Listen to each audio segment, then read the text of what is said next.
Hello and welcome to my channel dear friends. आज का topic है रीनल कैल्कुलाई या फिर किडनी स्टोन्स या यूरिनरी कैल्कुलाई। तो सबसे पहले बच्चों हम डेफिनेशन देखेंगे।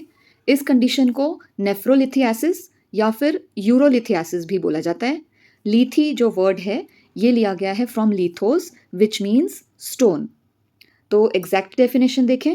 When there are excess minerals and salts in the urine, जब यूरिन में ज़रूरत से ज़्यादा मिनरल्स और सॉल्ट्स प्रेजेंट हों किसी भी रीज़न की वजह से, they get crystallized and get deposited in the kidney और any other part of urinary system. तो ये एक्स्ट्रा मिनरल्स क्या करते हैं, डिपॉजिट हो जाते हैं, क्रिस्टलाइज होते हैं, मतलब सॉलिड बन जाते हैं और डिपॉजिट हो जाते हैं कहीं पर भी किडनी में या फिर यूरिनरी सिस्टम के किसी भी और पार्ट में। जैसे कि यहाँ पर यूरेटर में देखो कितना बड़ा स्टोन यहाँ पर ब्लॉक कर रहा है पूरे यूरिनरी फ्लो को। तो काफ़ी कॉम्प्लिकेटेड हो सकती है ये condition depending on the size of the stone, location of the stone, type of the stone. ये एसिम्टोमेटिक भी हो सकता है, मतलब हो सकता है पेशेंट को पता ही ना हो कि ऐसा कुछ उसकी बॉडी में है, एंड लाइफ थ्रेटनिंग भी हो सकता है। चलो आगे बढ़ते हैं, रिस्क फैक्टर्स देखते हैं। सबसे पहला रिस्क फैक्टर है हाइपर कैल्सीमिया एंड हाइपर कैल्सीयूरिया। मतलब बॉडी में अगर किसी भी रीज़न की वजह से कैल्शियम एक्सेस में है, चाहे वो ब्लड में हो जैसे हाइपर कैल्सीमिया जिसको कहते हैं, और यूरिन में हो हाइपर कैल्सीयूरिया, तो एबनॉर्मेलिटी है यहाँ पर कैल्शियम की मेटाबॉलिज्म में, तो it can lead to kidney stones. दूसरा है हाइपर यूरिकोसूरिया। अगर यूरिन में एक्सेस यूरिक एसिड प्रेजेंट है जैसे कि गाउट की कंडीशन में, that is another risk factor. Then dehydration, अगर पानी की कमी है या वाटर इनटेक सफिशिएंट नहीं है तो उस केस में भी स्टोन्स बन जाते हैं, बिकॉज जो एक्सेस मिनरल्स एंड सॉल्ट्स हैं उनको डाइल्यूशन नहीं मिलता, उनको बाहर जाने के लिए सफिशिएंट पानी नहीं मिलता है, तो वो डिपॉजिट होके रह जाते हैं इन द यूरिनरी सिस्टम। क्योंकि पानी में अगर वो होंगे तो इजीली डिजॉल्व होके बाहर निकल जाएंगे, लेकिन अगर पानी ही प्रेजेंट नहीं है तो दिक्कत हो जाएगी। देन यूरिनरी ट्रैक्ट इन्फेक्शंस, तरह तरह के इन्फेक्शंस हो सकते हैं यूरिनरी ट्रैक्ट में। Mostly they are bacterial infections, तो they can also be another reason for this condition.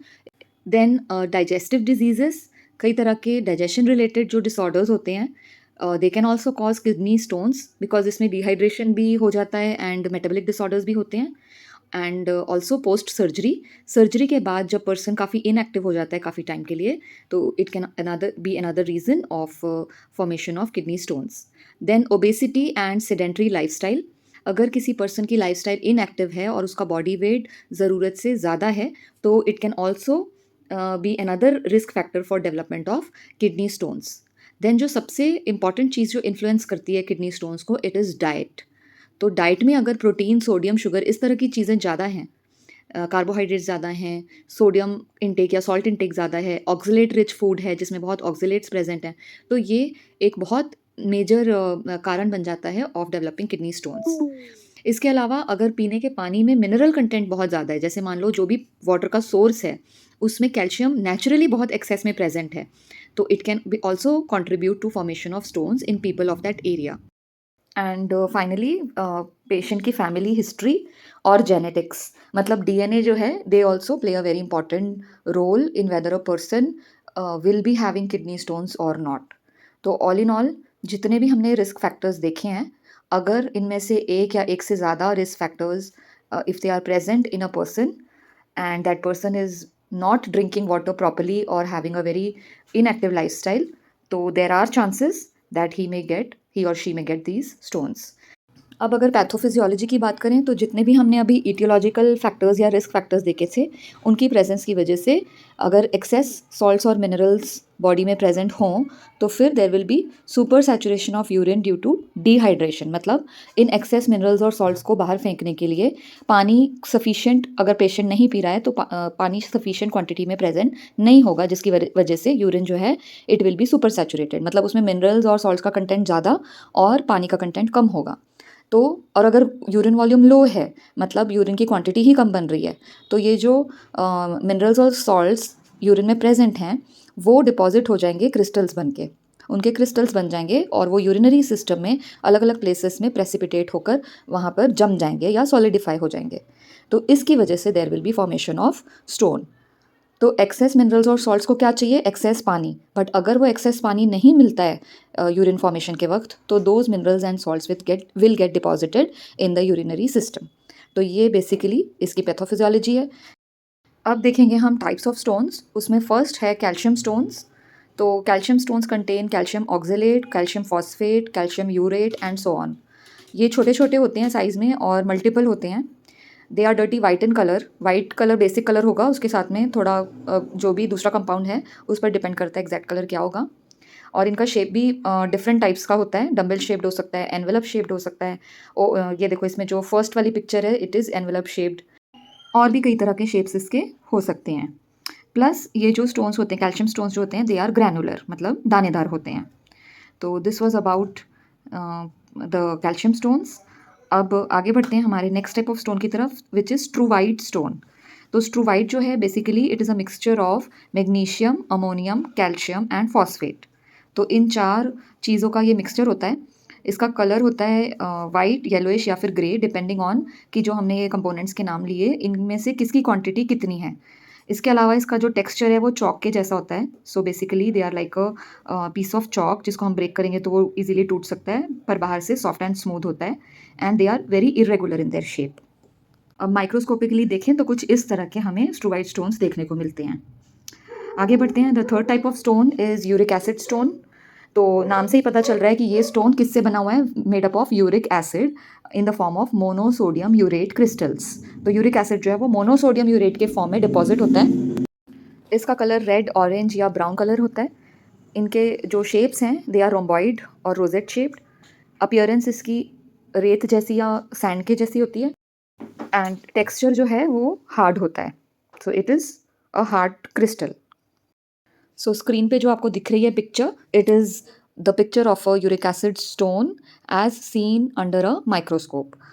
तो ये जो कंडीशन है, यूरिक एसिड स्टोन्स जो हैं, इस टाइप के स्टोन्स देखने को मिलते हैं in patients with gout, because gout में ब्लड में यूरिक एसिड की क्वांटिटी बढ़ जाती है एंड अल्टीमेटली यूरिन में भी इसकी क्वांटिटी इंक्रीज हो जाती है एंड क्रिस्टल्स बन के, ये इसकी टेंडेंसी है क्रिस्टल्स बनाने की, तो वो यूरिन में, यूरिनरी सिस्टम में डिपॉजिट हो जाते हैं। So next is the fourth type of stone, cysteine stone.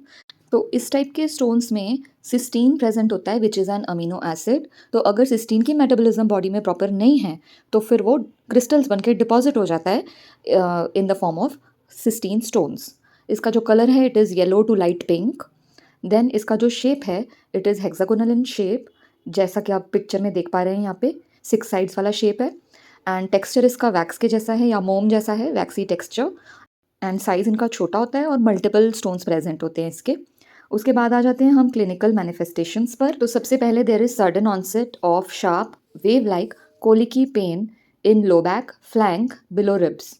तो सडन ऑनसेट पेन होता है इस एरिया में जो आपको स्क्रीन पर दिखाई दे रहा है। तो flank area, below the ribs, sides, back, इन सब प्लेसेस में there is severe and sharp pain. Next, pain is worsened by movement. Movement या पोस्चर चेंज करने पर पेन जो है और ज़्यादा बढ़ जाती है। Then pain radiating to the abdomen and groin, radiating pain होती है। इसके बाद पेन और बर्निंग सेंसेशन वाइल यूरिनेटिंग, मतलब यूरिनेशन के टाइम पर बहुत ज़्यादा जलन होगी या फिर बहुत सीवियर पेन होगी। देन पिंक, ब्राउन और रेड यूरिन, तो यूरिन में कलर चेंजेस भी देखे जाते हैं। एंड उसके बाद frequency of urination increases but only small amount of urine is released every time. तो यूरिनेशन की फ्रीक्वेंसी, मतलब बार बार यूरिन सेंसेशन होगा और बार बार यूरिन करने जाना पड़ेगा, लेकिन जो क्वांटिटी ऑफ यूरिन है वो बहुत कम होगी, मतलब यूरिन आउटपुट बहुत ही कम होगा। सो इसकी वजह से पेशेंट को कंप्लीट वॉइडिंग का सेंसेशन नहीं होगा, उसे बार बार ऐसे लगेगा कि मुझे अभी भी बाथरूम जाने की ज़रूरत है। देन फाउल स्मेलिंग यूरिन, मतलब बहुत गंदी स्मेल आएगी यूरिन में से।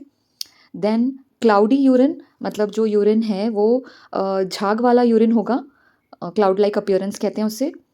इसके अलावा कुछ और भी सिम्टम्स देखने को मिलते हैं जो अलग दूसरे सिस्टम्स से रिलेटेड है, जैसे कि एब्डोमिनल सिस्टम या डाइजेस्टिव सिस्टम से, या सिस्टमिक सिम्टम्स भी देखने को मिल सकते हैं, जैसे कि नॉशिया एंड वॉमिटिंग। तो घबराहट होती है और वॉमिटिंग्स, बहुत सीवियर वॉमिटिंग्स हो सकती हैं, हाइपरेमेसिस हो सकता है। एंड इसके अलावा फीवर, बुखार चढ़ सकता है बहुत ज़्यादा, एंड चिल्स। तो शरीर कांपता है और कांप कर बुखार चढ़ता है। तो ये सभी सिम्टम्स जो हैं they are the symptoms of renal calculi. इसके बाद आगे बढ़ते हैं टू द डायग्नोसिस। तो सबसे पहले तो पेशेंट की हिस्ट्री और फिजिकल एग्जामिनेशन, सबसे पहले ये इंपॉर्टेंट चीज़ होती है। काफ़ी चीज़ें तो हमें इससे क्लियरली पता चल जाती हैं। नेक्स्ट जो डायग्नोस्टिक मेथड है it will be blood analysis. तो हम जानना चाहते हैं कि पेशेंट के ब्लड में कौन सी चीज़ों की कमी है या एक्सेस है। तो जैसे कि कैल्शियम, यूरिक एसिड, कोई इन्फेक्शन या बैक्टीरिया का प्रेजेंस है या नहीं, ये सब बातें हमें ब्लड एनालिसिस से पता चल जाती हैं। Then urine analysis, it is very important. इससे डायग्नोसिस और प्रोग्नोसिस दोनों में हेल्प मिलती है। तो यूरिन एनालिसिस से हमें जीएफआर या ग्लोमेरुलर फिल्ट्रेशन रेट पता चलता है कि किडनीज प्रॉपर फंक्शन कर रही हैं या नहीं। इसके अलावा यूरिन का कॉम्पोजिशन कैसा है, इन्फेक्शन है या नहीं, वॉल्यूम कितनी है, यूरिन में ब्लड प्रेजेंट है या नहीं, ये सारी बातें हमें यूरिन एनालिसिस से पता चलती हैं।